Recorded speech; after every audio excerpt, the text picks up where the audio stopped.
sought emergency treatment at St. Agnes Hospital's urgent care in Baltimore, Maryland, after an overhead gate fell onto his left knee. Triage staff noted he was unable to move his left foot. Supervised physician assistant Michelle Krupa performed an initial exam, ordered knee x-rays, and administered IV pain medication before presenting the case to attending physician Dr. Prudence Jackson. Dr. Jackson ended with a patient losing his leg, and the warning signs were there all along. After a seemingly straightforward knee injury, the patient was examined, treated, and sent home. But just days later, something far more serious was happening beneath the surface. What was missed during that first examination? And why did the doctors later struggle to answer questions about the care that was provided? This case takes us inside a tense medical malpractice deposition, where seemingly simple questions begin exposing troubling gaps in examination, supervision, and documentation. And by the time the full story comes to light, the consequences are devastating. Orthopedic follow-up instructions. A few days later, Mr. Tolson returned to the hospital after developing a complete arterial occlusion in his left leg. Severe ischemic damage ultimately required an above-the-knee amputation. He subsequently filed a medical malpractice lawsuit in the Circuit Court for Baltimore City against St. Agnes Healthcare. The injury initially sounds like a straightforward knee trauma. But the inability to move the foot immediately creates a question: was something much more serious already happening? Understanding of the definition of standard of care in the field of medicine. Accepted practice. Can you be a little more specific than that?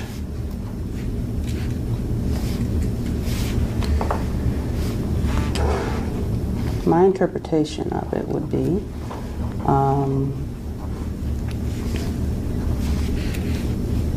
the accepted practice for doing things across the medical field.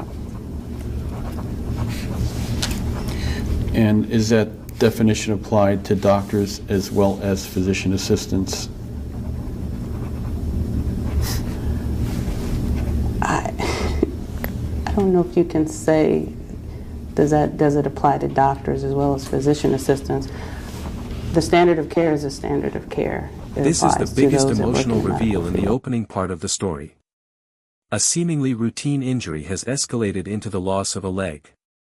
This moment immediately raises the central question: what went wrong during that first ER visit?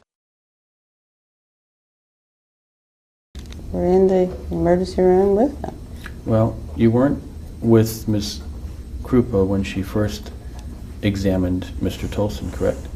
Oh, see, you're being...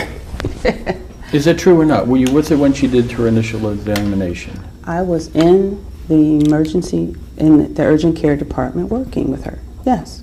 Were you in the room when she performed the physical examination? I don't have to be in the room with her. Just don't argue it. You got to wait till I ask the question, then you can answer it.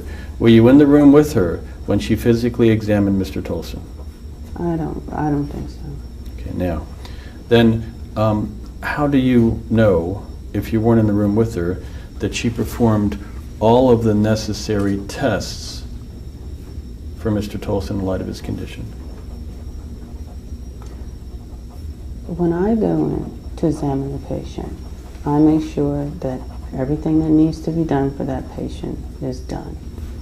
If there's something that I think that the PA has not done, then I bring that up for them to do. Okay. I check it. This is where the deposition starts becoming strategically interesting. The attorney isn't simply asking about what happened, he is establishing what the doctor was expected to do before connecting that standard to the patient's treatment. Discussed the patient and what was going on with the patient. Okay? It's not like she went off in a corner and examined the patient in private and I didn't know what she was doing. What did she tell you about her findings? She told me that the gentleman had an injury to his knee. Something hit his knee. She was getting x-rays. She examined him. His neurovascular status was intact.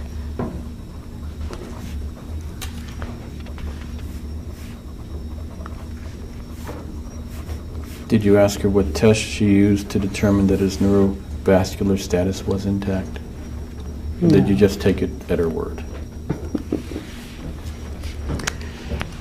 You know, I didn't ask her every test that she did on him because I went right behind her and did the testing myself. If she, she tells me that she did a test on a patient and I check behind her, I'm not going to question as to, what every single test that she did to the patient. She's already reported that off to me. This is one of the strongest After deposition confirming moments because the questioning becomes much more direct. The attorney is essentially testing the gap between supervising a medical provider and actually knowing what happened during the initial examination. You indicated that one of the examinations you performed on Mr. Tolson was skin temperature. Is that Yes. correct? Okay. What was the temperature of his skin? Was it, how did you note that? Did you note what his temperature was, whether it was warm, cold, clammy, dry, cool in the chart? I think I've told you that it was warm to the touch. It was not cool and clammy. Did you make a note of that anywhere in the chart? No, I didn't make a note of it myself, no. Was there a place in the medical chart that you could have made a note? This is a particularly to, strong suspense scene because the viewer starts wondering whether neurovascular status was intact, was actually established thoroughly, or simply accepted. Dr. Jackson explains that she performed her own testing afterward. It was warm to the touch, correct? Correct. Would Ms. Krupa be required to do the same thing during her evaluation?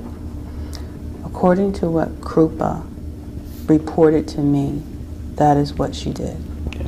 And should that be written somewhere in the chart? Objection. Again, it calls for her to render an opinion on what's required of a PA in terms of documentation. Exactly, and this is the lady you're supervising. What, as far as your supervision of her, did you expect that she should have made that notification in the chart? I would expect her to give me the correct presentation for the patient and treat the patient and not treat, the stuff that was written per se. We treated the patient, we looked at the patient, and her presentation to me included those things. You didn't answer my question. My question was, in this case, did you expect her to make that notation regarding the temperature of Mr. Tolson's skin somewhere in the chart? Objection. You can answer that question. The only thing I expect her to do is present the patient appropriately and let me know that proper care was done with the patient. Once that presentation is done and I evaluate the patient and we agree with each other, then that is what matters for the proper care of that patient. So is that a no? This is I'm one not of the most saying tense no or exchanges yes. in the transcript. The attorney keeps narrowing the question while the defense repeatedly objects. The audience can feel the pressure building because a seemingly simple documentation question becomes surprisingly difficult to answer.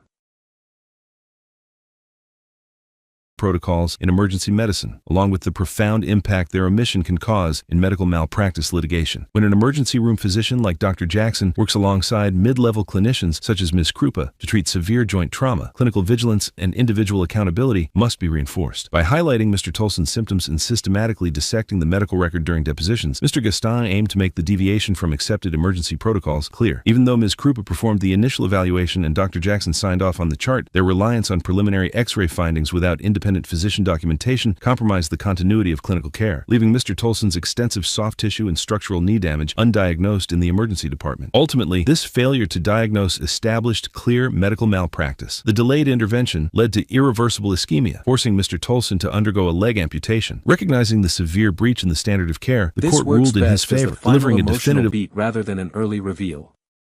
It reminds the audience that this wasn't simply a courtroom argument. The consequences were permanent and life-changing.